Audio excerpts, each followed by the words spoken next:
I've learned a ton about neuroendocrine tumors. I have no idea about neuroendocrine tumors. So I'm a radiation oncologist. Don't hold that against me. Theranostics, 100%. And about half my time, I wear another hat in which I pretend to be a statistician, because if I weren't nerdy enough that they keep me in a basement for being a radiation oncologist, they also have me pretend to be a statistician. So for the next 6.5 minutes, I wanted to take us through something that I think has broad implications for clinical trials in any randomized setting, and that is proportional hazards violations, which I promise are much more interesting and much more relevant than meets the eye. So we'll talk about what this means, what are we actually measuring in our trials, what constitutes a valid or an invalid test, and why on earth does it matter? And that is something that is relevant for all of us in this room as we look to the future of so many exciting discoveries that we've heard about for the last 24 hours. When we measure treatment effect of trials, you hear people talk about medians. They love medians. A median, though, is an unstable local measure. You're just talking about patient number 50 out of 100. Meaning, if you've got those beautiful tails on the curve that you see for patients who've responded well to immunotherapy or what have you, the medians of those trials, of those two curves, could 100% be the same. But you're not actually capturing differences in the entire survival curve as it's seen. Enter the hazard ratio, which a lot of people like to say things like, oh, a hazard ratio was 0.7, we've seen a 30% reduction in the risk of death. Absolutely not. You're going to drive a statistician insane when you say that. That's not true. The hazard ratio fundamentally is measuring what we consider to be the force of mortality.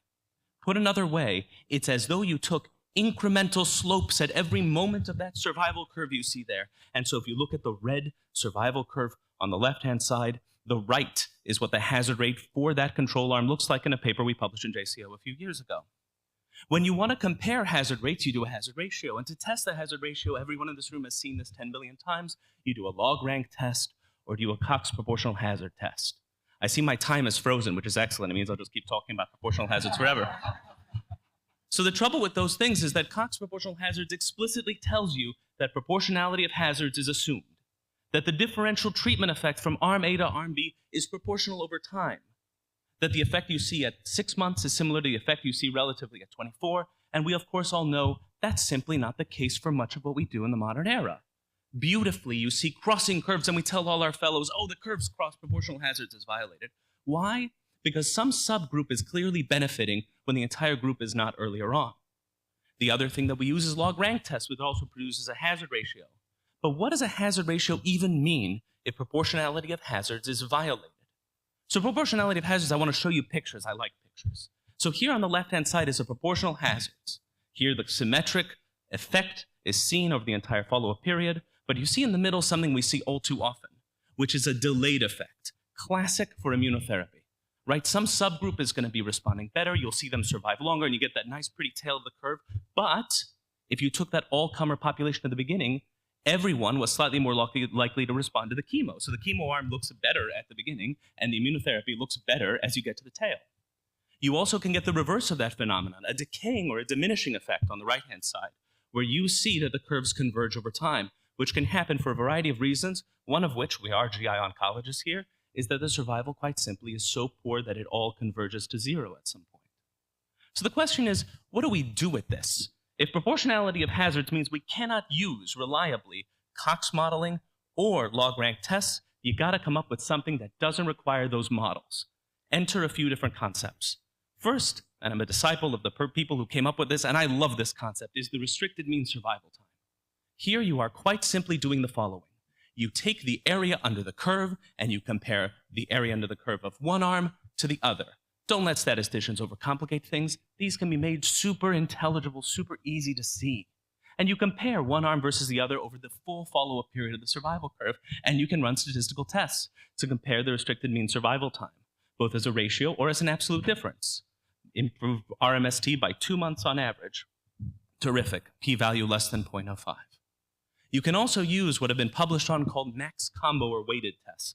This gets us into ethics, because here what we do is we actually weight different parts of the survival curve, where you can use a max combo 2 test, which disproportionately weights the tail of the curve, so you're really caring about those people who make it out long-term and survive, or the max combo 3 test, which says the earlier events matter more, thinking about curves that are going to end up converging potentially to zero.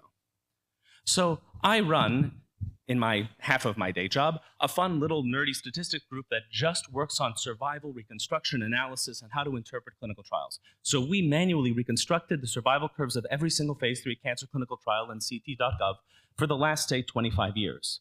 And we looked at ones that were eligible for analysis for proportional hazards, and we published this in CCR about a month or two ago. And we found that for these 350 trials or so, about a quarter of them have proportional hazards violations, and that happens most with immunotherapy trials. It happens most with trials that utilize surrogate endpoints. And our trials do an incredibly poor job of planning a priori for what happens if you have a proportional hazards violation, or how to even test for them. And there's a nice Sankey plot here that in the interest of time, we'll just keep going. Notably, in the presence of proportional hazards, if you're doing the wrong test, and here's the million-dollar question, could you get to the wrong answer? The answer is yes. In 14 trials, you can get to the wrong answer by virtue of applying the wrong test. Dr. Shah is here from Avogast, and I'm going to say that Avogast, if you appropriately control for proportional hazards, you actually do see an overall survival benefit with the addition of bevacizumab, which is terrific for patients with advanced gastric cancer. And on the other hand, our colleagues in breast cancer approved lapatinib for HER2-positive metastatic breast cancer, but did not control for proportional hazards, and there was no significant benefit if you apply a statistically appropriate trial. So, of course, why does it matter? If I had a discussion with one of my colleagues here a few minutes ago. It's all just math. If you just do the right formulas, surely we're all just going to get to the same answers. The problem is that statistics is an ever-changing field. We learn more, we grow, and we do more. So we're learning that we need to control for a lot of the assumptions that we otherwise took for granted. And we're entering an era where we're seeing more and more proportional hazards violations. So when you run trials, you have to both pre-plan for proportionality of hazards, but also consider what the alternatives would be if this were to be violated. It's further noteworthy that when you ask, what does it mean for my patients, the answer is some subgroup is benefiting when one other subgroup is probably not, which then brings you to the next original sin that the statisticians really face, which is that you run an enormous forest plot trying to figure out which subgroup did better than others. And the trouble is, in another talk another day, 93% of our forest plots are fundamentally flawed and don't control for interaction terms or multiplicity of testing.